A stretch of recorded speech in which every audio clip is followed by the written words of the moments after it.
Hi, my name is Jeremy Fisher, and welcome to Open World. Today's episode features an interview with Anne Toole, a writer for the Emmy-award winning series Lizzie Bennet Diaries, former TV writer for Days Were Alive, and whose writing credits and games include The Witcher, Escape from Dead Island, and Sacred 3. She gives some of her thoughts on writing for games, as well as kind of gives some of her insights and thoughts on games translating to other mediums, and why there are so many pitfalls specifically in translating games to film.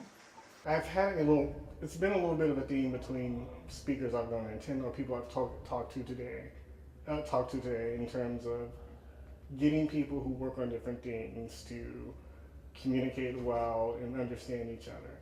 And I know games writing as a whole, there's always been this struggle between design gameplay and what cuts and what focus needs to be done there, and what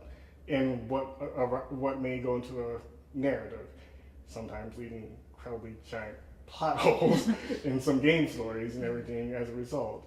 And I just kind of wanted to ask you kind of what's your experience been writing in games and kind of dealing with some of these specific struggles that come into keeping a coherent story, knowing that the focus oftentimes is on gameplay.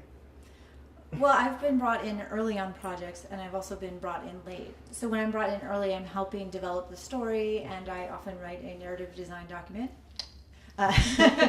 so that I can help the design come up with different ways to tell the story. Because a lot of people think, oh, just throw in some dialogue and some characters, you got some story. Mm-hmm. And you can actually tell a story lots of different ways. You can tell it with the gameplay, you can tell it with the environmental art, you can tell it with the way you use the music, etc., etc.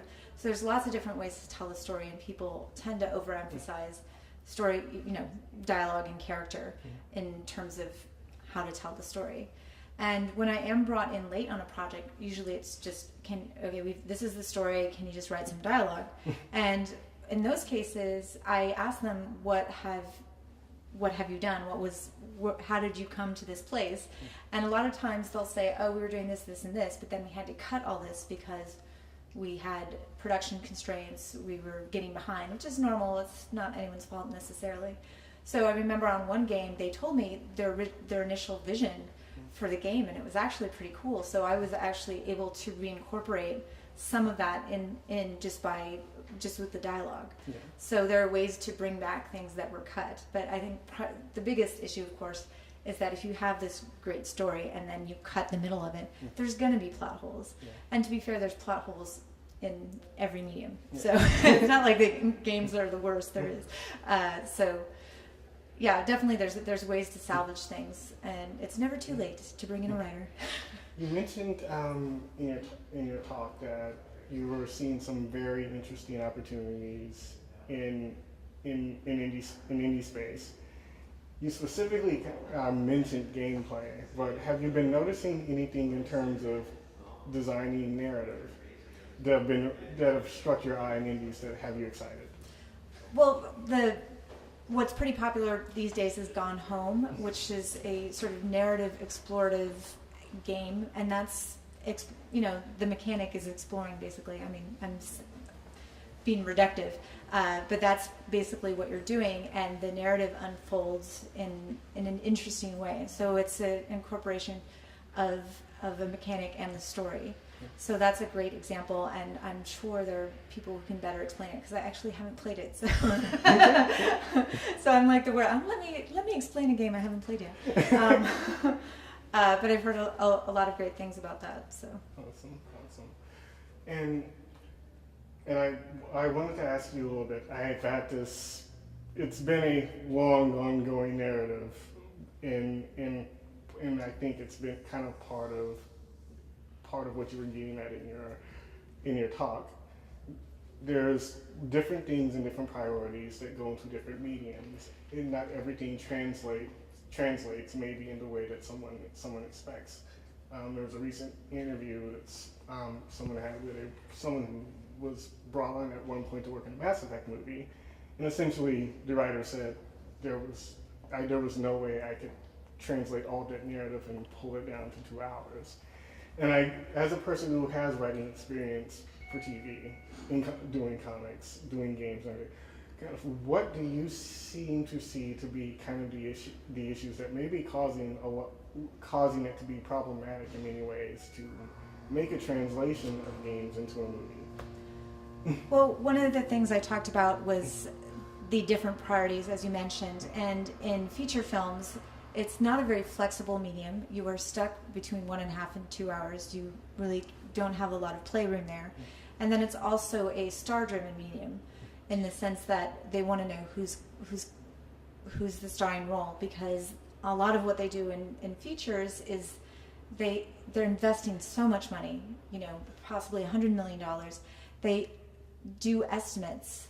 Business affairs people do estimates, and they say, well, if we have Tom Cruise in this, we're guaranteed to get all of Asia. So they're really thinking about ways to make that money back. Rightfully so, they're going to spend $100 million.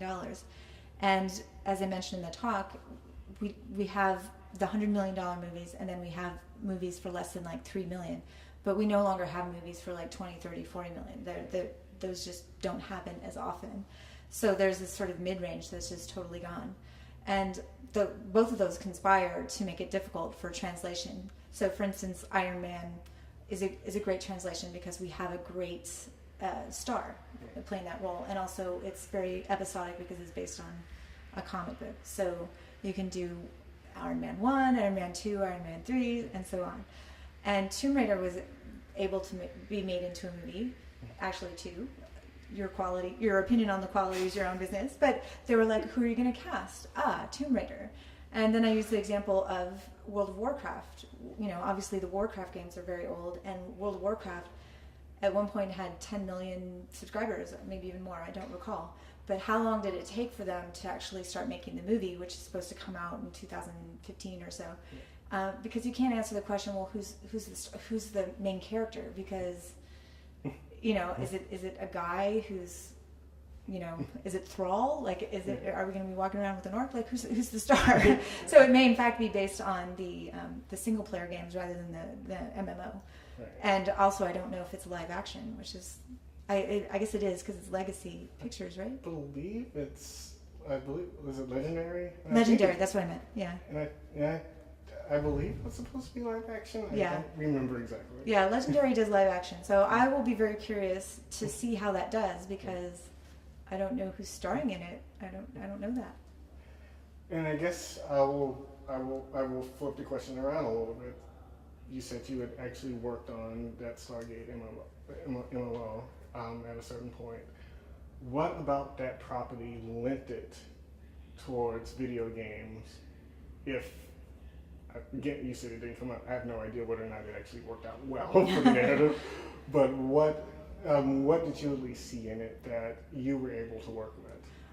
Well, it was perfect for an MMO because the premise of Stargate is you go through a gate and then you end up on a different world, which is basically what MMOs are. You go from one world or area to another. So it was you couldn't have come up with a better MMO concept, really. It was perfect.